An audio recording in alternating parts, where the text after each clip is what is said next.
Today we are doing a much requested video. We're doing part 2 of the 7 ways to show you're a good rider. We had a lot of views on the first one with some great comments from viewers, so we said, why not? And in true Yammie Noob fashion, we did another list video with a prime odd number instead of an even one, because everyone knows even numbers upsets Lord Rossi. He is a fickle god. I don't make the rules, okay? Now, these aren't all just habits or visual things, but some of them deal with the inherent social life that comes with being a motorcyclist. A good rider is more than just someone who does well on the bike, but also off. Let's check these out. Representing the riding community. When it comes to the media and news, sometimes an entire group of people are judged by the actions of a single person. I'm talking about how, let's say for example, if someone is in the army and commits a crime, the media will plaster the story as soldier commits crime, and that's it.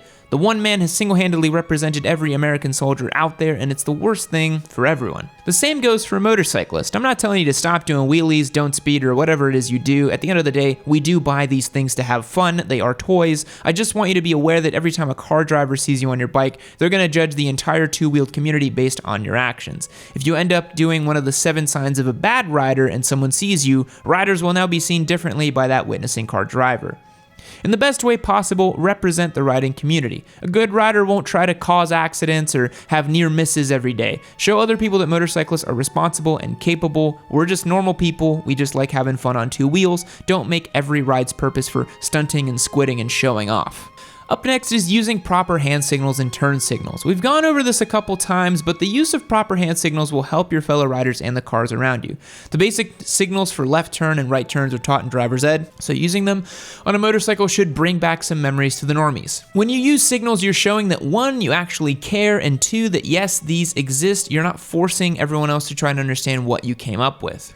When it comes to turn signals, if you're lane splitting where it's illegal, you still need to show people your intentions of where you're going. If a car cuts you off without a signal on, you feel exactly how drivers feel when you start weaving through lanes. It's bad enough most drivers don't like lane splitting bikes, so if you can at a minimum be as legal as possible while performing your maneuver, it's only going to help. Up next is avoiding bad situations. Now this one might get me some flack, but for those of us who want to keep our endorsement and stay out of jail, avoiding bad situations is huge. I'm not specifically talking about group rides or meetups, but there will be a fair amount of rides that you know, and you really know that things are going to turn to shit at some point. If everyone meets up at a gas station, there's over 60 bikes, half of them without license plate, a couple quads and dirt bikes, just know that the cops are probably on their way, and you guys are probably going to make the evening news. You might be the innocent noob in the group, but that's not going to stop the police from chasing you down. Being in the wrong crowd or even planning on it can lead to situations that become a nightmare. Going to a party on 2 wheels, you might be tempted to drink and ride. Planning on going to the huge rally, prepare for the worst but expect the best. Don't have expectations of things being absolutely calm and normal and then be surprised when shit hits the fan. I want to be positive and say that yes, we can all do group rides and no one's going to get pulled over, arrested, or end up getting hurt. Plenty of guys do gigantic group rides and everything goes smoothly. But the truth is, if you're not influenced by peer pressure, others will be. Solo ride, gain experience, find a few riding buddies that you trust, and then branch out from there into bigger groups if you want to.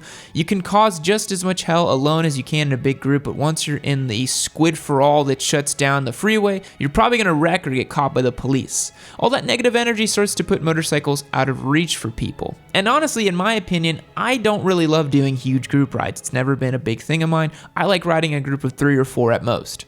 Now, something that shouldn't be out of reach for people is personal care. In days past, you had to enlist the help of several technicians, nurses, and specialists to make sure your unsightly body hair was trimmed up. Seriously, have you ever seen those old-timey barbers and all that? It took a team of 6 highly trained Navy SEAL-esque barbers to trim one man's downstairs. And you might be asking, why is Yammie Noob talking about body hair in the middle of this episode? Well, you already know what time it is. It's Manscaped time, boys. Longtime viewers know we love the guys and girls over at Manscaped, and they love us. They've been supporting the channel for nearly a year now, and we love the products they make. Get yourself their Lawnmower 2.0, the original no-nick ceramic blade shaver that will have you looking so fresh Lord Rossi might even smile down upon you.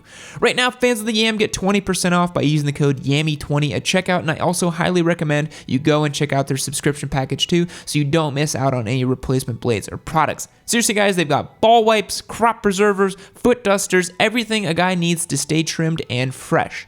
Prevent gooch juice, get Manscaped, use the code Yammie20 for 20% off. Alright, let's jump back into it. Next up is becoming more mechanically inclined. I know exactly what you're gonna say, Papa Yams, there's no way I could ever work on my own bike. Hey, some of us really can't work on our bikes, and that's okay. Take yours truly, for example. Every time I touch my motorcycle to fix one thing, I break 2 more things, so I don't know. What makes a good rider is being able to do the bare bones maintenance. Maybe lubing a chain, replacing a light bulb, or simply knowing when your oil needs to be changed, your chain tightened, or a tire replaced. When you encounter malfunctions on the road, it really helps to know what everything is called. It's okay if you can't change out brake pads or a throttle cable. Knowing your brake pads are metal to metal and need to be changed, along with noticing that your throttle cable is fraying, are both going to help you keep riding in the long run. Being able to identify your components and all that, heck, you might even watch a few YouTube videos and decide that a trip to the discount tool store is all you need to start tinkering with your bike.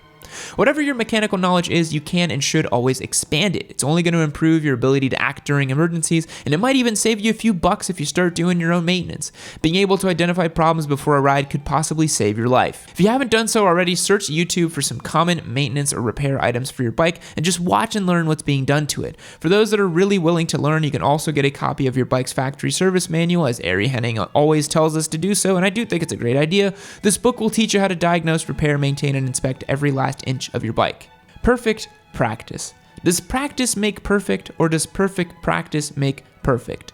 The difference between the two is that one will most likely teach you a bad habit along with the skill, and the other will teach you the skill at the expert level. When you practice maneuvers, you have to be doing it perfectly in order to benefit from it. Let's say you're trying to work on your U-turns, but keep dropping the bike or running completely wide. This is normal, depending on the bike you have and your experience level. With perfect practice, you'll remember to look where you want to go, use your rear brake to make your turn radius tighter, and balance your clutch and throttle throughout the friction zone. If your bike is heavy, you'll counterbalance it through the turn. If you don't do this every single time, you might get into the habit of only counterbalancing but not using the rear brake, or rushing the turn with just the throttle and not clutch control. Research, read, and watch, or find another rider that can execute the maneuvers you're attempting. You might hate this, but riders with serious difficulties can take advanced courses offered by the MSF or other organizations. Don't adapt yourself or maneuver to a bike that you're on. If something becomes impossible on the bike, consider changing bikes or seeking professional help in overcoming your obstacle. Number 6, patience. To be a good rider, you need to be, well, patient. No, not a patient in the hospital, but a calm and relaxed rider that can wait with patience. It's been proven that riding when angry or tense directly affects the way a bike handles. Too tense and the bike is going to start working against you. He or she will be fatigued too quickly. For the patient and relaxed riders, bumps will be smooth, cornering a breeze, and the ride will be more enjoyable. Bikes are very tactile and very responsive machines. Every input you give to them, they will give you back. So if you're giving heavy, aggressive inputs, that bike's going to be heavy and aggressive back to you. They're just mirrors. Without patience, you will probably die. Seriously, if you can't patiently give up your right of way to another vehicle, if you're even cut off or be able to relax, then you're probably riding while emotionally charged. Patience will allow you to enjoy your ride and go home safely. Too often we get mad in traffic or feel enraged because someone didn't see us. Be happy to be alive and move on. If you lose your patience, you'll only be increasing the risks at which you take while riding. Number 7, be a mentor to someone else. Part of motorcycling is passing on the knowledge which we have to others. It doesn't matter if you no longer ride because of an injury or an accident, mentoring someone else on how to ride or even just about motorcycling in general is a way to give back to the community. We all know riders that talk too much, ask too much, or are always looking for that new rider to just dump 30 years of experience on. Don't be that guy. Instead, if you have experience and you know when they're gonna help them. My channel has plenty of content to do that. Dan the Fireman and Moto Jitsu have content as well. Moto Trek does too. There's loads of sources out there that will give great content. Steering a new rider in the wrong direction is the worst thing that can happen in our hobby. When you mentor someone, you're basically saving their life. Being toxic to a new rider can give ideas of unsafe practice such as serious squidding or riding beyond their limits. Encourage a new rider to push through the difficulties and offer guidance, correct guidance when possible as well. Alright guys, I hope this video was fun for you. What do you think? What are some other ways we can all be good riders? What do you think makes a good rider? Let me know in the comments below. It's always fun hearing from you. And of course, thanks to Manscaped for supporting our channel. Click the link below to get yourself trimmed and fresh. Also, don't forget about our triple motorcycle giveaway. We are taking pre-registration right now so you can be notified of when we officially launch in mid-November and you can get signed up to win. Thanks again for watching. I'll catch you guys next time. Fact: The Pacific Ocean houses a mysterious singing whale. Known as the loneliest whale, this whale sings at a significantly higher pitch than any other blue whale ever discovered. While he's never been seen, researchers think his strange songs may be keeping him from finding a mate. It's really sad. Goodbye.